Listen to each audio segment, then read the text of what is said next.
miracle child from a barren woman is set apart for God's purposes. But as he matures, his desires take precedence over obedience. On The Bible Brief. The Bible Brief is a project of the Bible Literacy Foundation, a 501c3 nonprofit dedicated to helping people like you learn the Bible. Check out our website today at BibleLit.org. The Lord spoke to Moses, saying, "Speak to the people of Israel, and say to them, when either a man or a woman makes a special vow, the vow of a Nazarite, to separate himself to the Lord, he shall separate himself from wine and strong drink. He shall drink no vinegar made from wine or strong drink, and shall not drink any juice of grapes or eat grapes, fresh or dried. All the days of his separation he shall eat nothing that is produced by the grapevine, not even the seeds or the skins. All the days of his vow of separation, no razor shall touch his head, until the time is completed for which he separates himself to the Lord. He shall be holy. He shall let the locks of his hair of his head grow long. All the days that he separates himself to the Lord, he shall not go near a dead body, not even for his father or for his mother, for brother or sister if they die, shall he make himself unclean, because his separation to God is on his head. All the days of his separation he is holy to the Lord." From Numbers, chapter 6.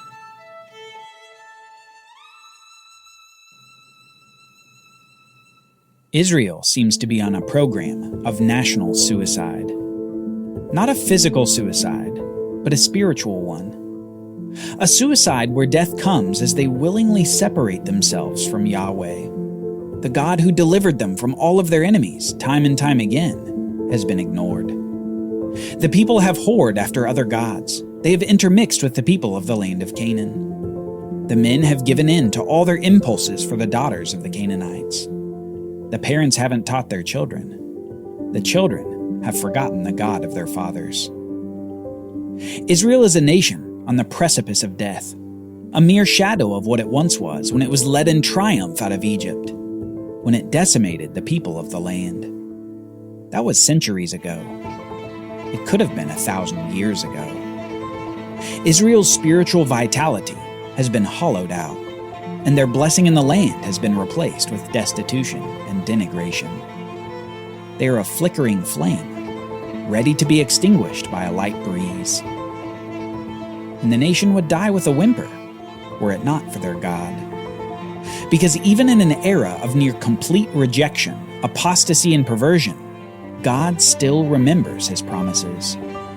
Promises to Eve, the mother of all living people. Promises to Abraham, the father of his nation. Promises to Judah, the tribe of the king. And promises to Moses that a prophet like him would arise out of Israel. Even when his people reject him, Yahweh yet acts in preservation of his promises, and in preservation of the people through whom the great king would one day come. And in these days for Israel, such a preservation is sorely needed. The flickering flame will need to be protected, fanned and fueled, so that it can one day turn into a blazing fire, into a kingdom with dominion not just in Israel, but over the whole earth. And so, God acts. And he acts in response to silence. The people aren't crying out to him. Instead, the people of Israel have been slowly coaxed into a malaise of quiet subjugation. The Philistines are dominating them, but rather than cry out to God, they remain silent. We read this in Judges chapter 13, as we learn the background of a new movement of God. And the people of Israel again did what was evil in the sight of the Lord. So the Lord gave them into the hand of the Philistines for 40 years.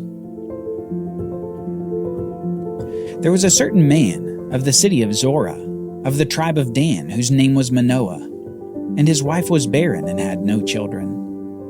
And the angel of the Lord appeared to the woman and said to her, "Behold, you are barren and have not borne children, but you shall conceive and bear a son. Therefore be careful, and drink no wine or strong drink, and eat nothing unclean, for behold, you shall conceive and bear a son. No razor shall come upon his head, for the child shall be a Nazarite to God from the womb, and he shall begin to save Israel from the hand of the Philistines."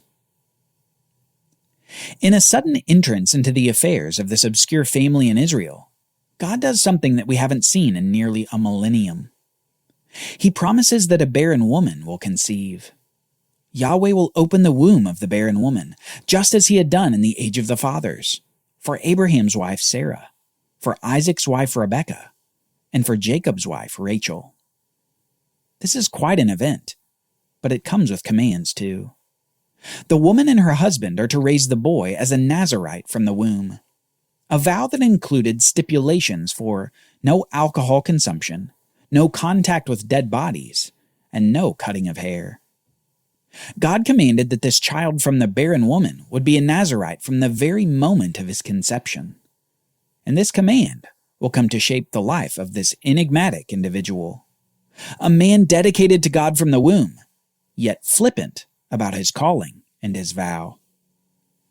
We read in verse 24 that the woman bore a son and called his name Samson, and the young man grew and the Lord blessed him, and the Spirit of the Lord began to stir him. Now, when the Spirit of the Lord is involved with a person, it can be easy to assume that that person will suddenly become a man of perfect moral character, with feats dedicated to God and to God's glory. But we don't see that out of Samson.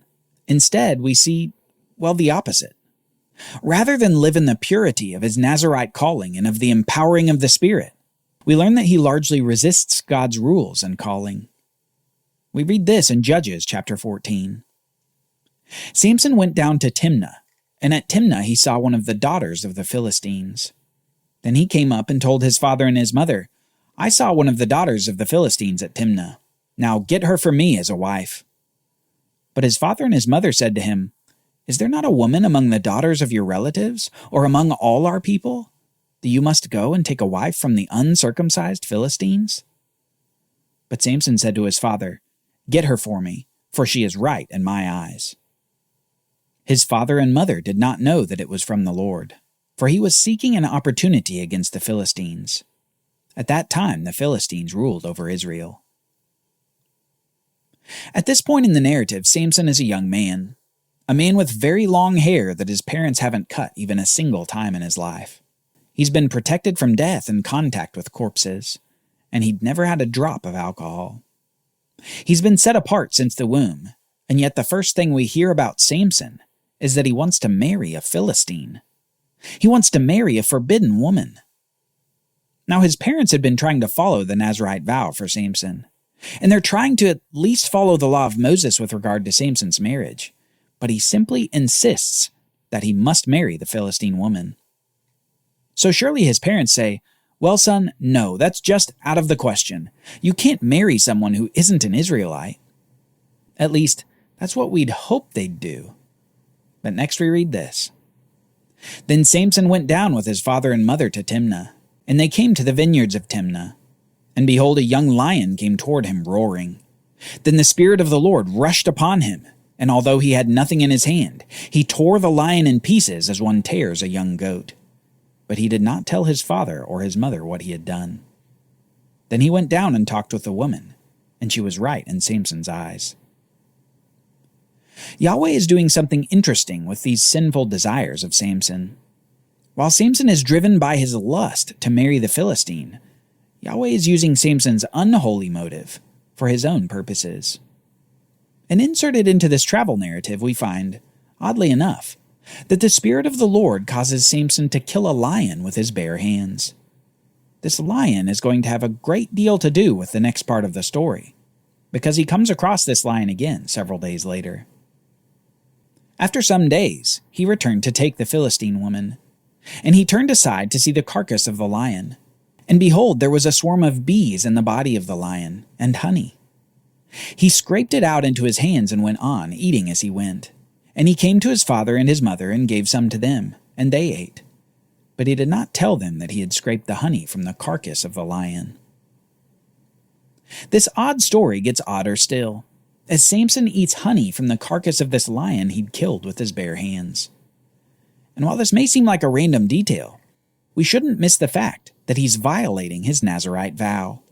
He shouldn't be in contact with dead bodies, and yet he's eating honey from within one. He's broken the law of Moses in marrying the Philistine, and he's broken his vow by eating from this dead lion. Samson doesn't have a good record so far, and frankly, he doesn't seem to care. Soon, Samson is back at Timnah, and he's prepared a feast, or as the Hebrew here indicates, a party with drinks. He apparently wants to celebrate his nuptials, but in doing that, he's breaking his Nazarite vow yet again.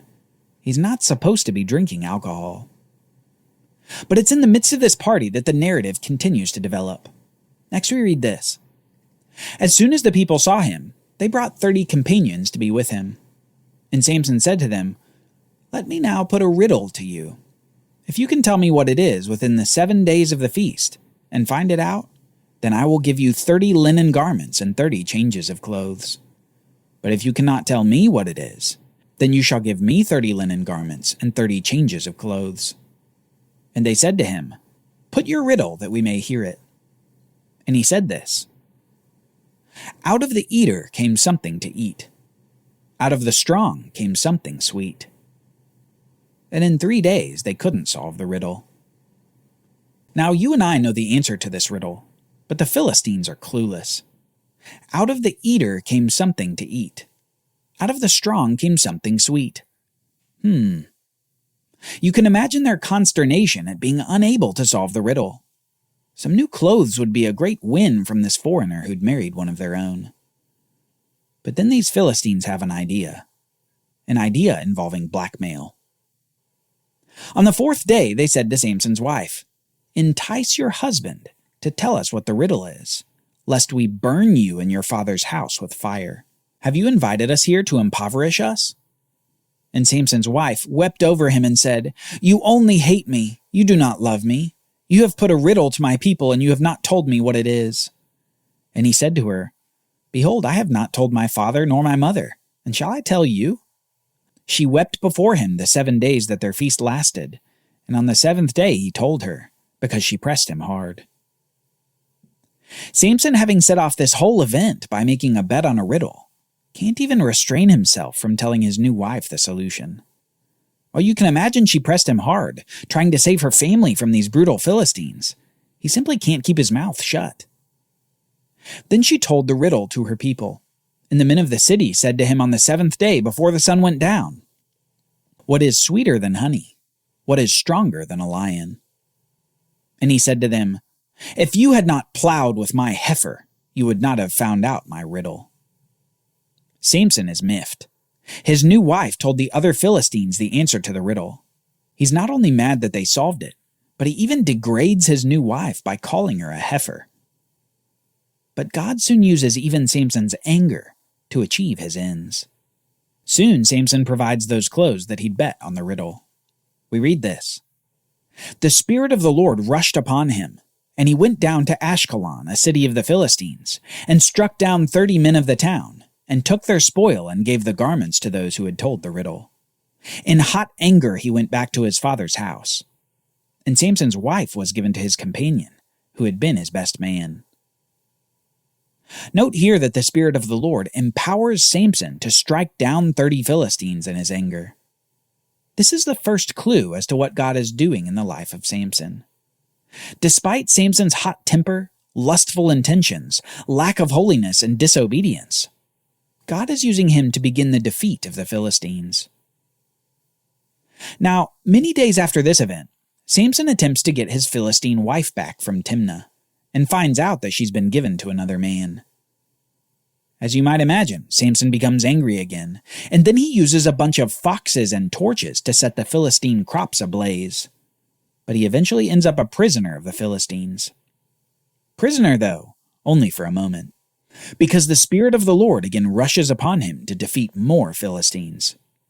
Next we read, Then the Spirit of the Lord rushed upon him, and the ropes that were on his arms became as flax that has caught fire, and his bonds melted off his hands. And he found a fresh jawbone of a donkey, and put out his hand and took it, and with it he struck 1,000 men. And Samson said, With the jawbone of a donkey, heaps upon heaps. With the jawbone of a donkey, have I struck down 1,000 men. God has been using Samson's rash, angry, and lustful actions for a transcendent purpose. While Samson remains disobedient, God is yet causing this man to do something for his nation Israel. God is using this Nazarite to defeat the people of the land. Even as the Israelites themselves disobey him, God is still working on their behalf. And soon, Samson will have an even greater role to play. But first, this mighty warrior who can defeat 1,000 will be defeated himself, defeated by his own lusts. Join us next time as Samson gets a new wife in a new town, a wife who finds the secret to his great strength. The Bible Brief is brought to you by the Bible Literacy Foundation, dedicated to helping people like you learn the Bible.